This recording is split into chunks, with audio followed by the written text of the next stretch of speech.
अच्छा अच्छा, बहुत सुंदर मंत्रालय मिल गई का। तेरा पसंद नहीं क्यों मंत्रालय का है, तेरा काम ना आवेला उ। अरे मतलब तो तारा कौन काम करे के बाद मैंने तुम जाके वो फैक्ट्री में लेबर के काम करबा का तू का करे के बाद सब ऑफिसर लोग नु करेला, तारा तो ऑफिस से बैठ के खाली साइन करे के बा। मंत्री भइल बड़ा ठीक बाटे तो का करे के बहुत जिया हैं, बैठ के चैन से अब मिठाई ना नु खियोला मंत्री बन गई। दिमागी बाबा प्रणाम। प्रणाम प्रणाम।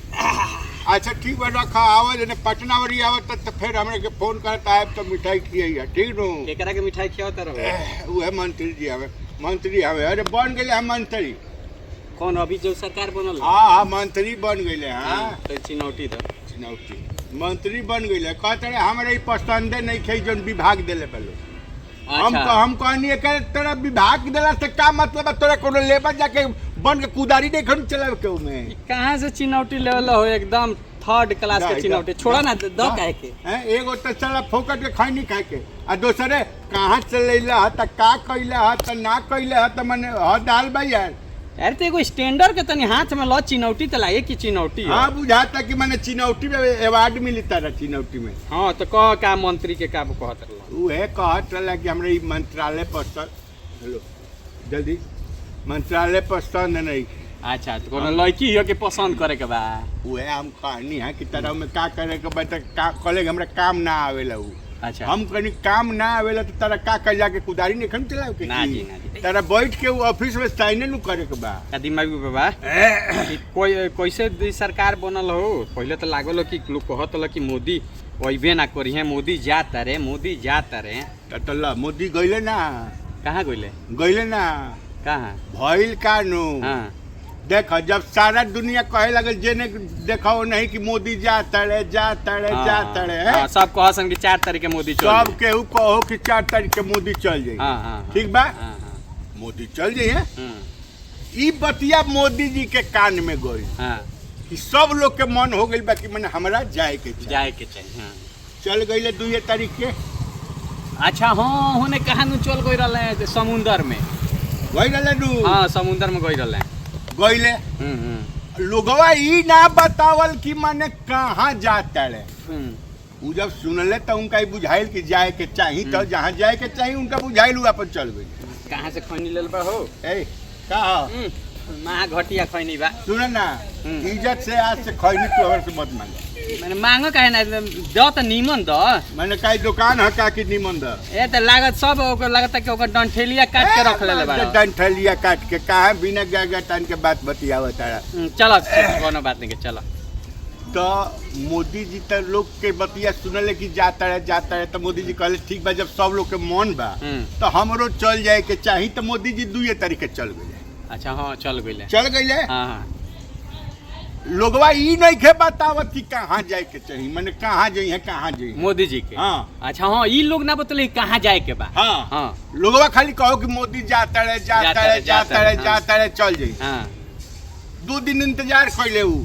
अच्छा वो जी जाके इंतजार तपस्या करे नु गई रहले। हाँ तपस्या में नु गई रहले। हाँ हाँ तो ओजे जाके इंतजार कैले कि अब मन हम जब चल नहीं तब अब लोगवा का कहता मन कहाँ जाए के बा इहो बता देओ। हाँ एड्रेसवा बता देओ कि हाँ, कहाँ यहाँ जाए के वहाँ चल जाए। चल जाई। वो कहला ही रहले कि झोरा उठाए में चल जाए। हाँ हाँ लोग ई बतैबे ना कैलस, फिर 4 तारीख के आ गइले। अच्छा उहे आके 8 के हई भइले। हां शपथ ले कहले कि तू लोग ई ना बतौले कहाँ जाए के बा। अच्छा ओही खातिर ओ तो ओमे तहार मंत्रालय में कुछ चलल है कि ना? दिमागी बाबू तहार दिमाग चलल है कि ना? मंत्रालय तो दुनिया भर के फोन आवता है का मंत्रालय में ही बाकी बने जेकरा मन कुछ रहला ओकरा मिल गई, कुछ जेकर मन कुछ रहला ओकरा मिल गई। तू कुछ दिवैला है कि ना? के कह देले रानी हम मिल गई बाटे लइका बारे साफ का दिवैला? दिवौले कुछ मंत्रालय दिवौले बारे। कौन मंत्रालय तारा दिवैला है? अरे खेत बाड़ी से लेके सब मशीनरी है कुल। खेत बाड़ी कौन मंत्रालय? खेती बाड़ी के मंत्रालय होला नु, कर किसान ये जे उद्योग धंधा ये सब। अच्छा कृषि मंत्रालय। हाँ ये सब भइल। हाँ दूसरे की अब हमरो बुलाहट बा। तू हो जइबो?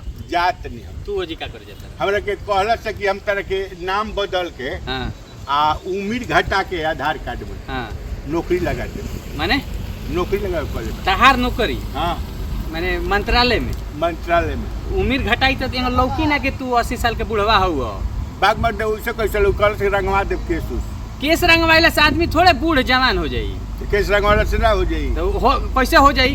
बूढ़ तो बूढ़े नु रही मुँहवा केंगा रंगवा देबो? तो मुँह का रंगवा दे उ जब रिस्क ले ले बाटे तो उ अपन का करवाई उसे का मतलब हो जाए एगो पद खाली बा। कौन पद? हैं कौन पद? जौना के हम मंत्री बनवाऊनी है नु हाँ। कल से तार जीवन बना दे। माने का पद दी तारा के? हैं का पद दी? हम 4th ग्रेड में हैं? 4th ग्रेड ओ पानी ओनी चलावे यार। पानी चलावे ला। ऑफिस में हाँ पानी कॉलेज की देखा तेरा के नाम बदल के 40 बरिस के उम्र दिखा दे अच्छा और 40 बरिस में तेरा के ज्वाइन करवा दे। मंत्री जी बा। मंत्री जी कहले तू हमरा के मंत्री बनवा दिलन भाई। हाँ। तो हमहू तारा जीवन बना दे। बना दी। हाँ 4th ग्रेड में नौकरी लगा दे। तो उससे तारा का 4th ग्रेड में रिटायर कब तक पेंशन मिली? अरे रिटायर करे भगवान तारा के रिटायर कर दिए बा। रिटायर दिमागी हाँ? बाबा बड़ा अरे मास कहीं का हम अपना जीवन के सोचता नहीं ऐसा सारे दिमागी बाबा के लगे आइल बा। ए दिमागी बाबा हाँ सूरज गोल बाड़े नु। हैं सूरज गोल बाड़े नु। सूरज गोल बाड़े नु।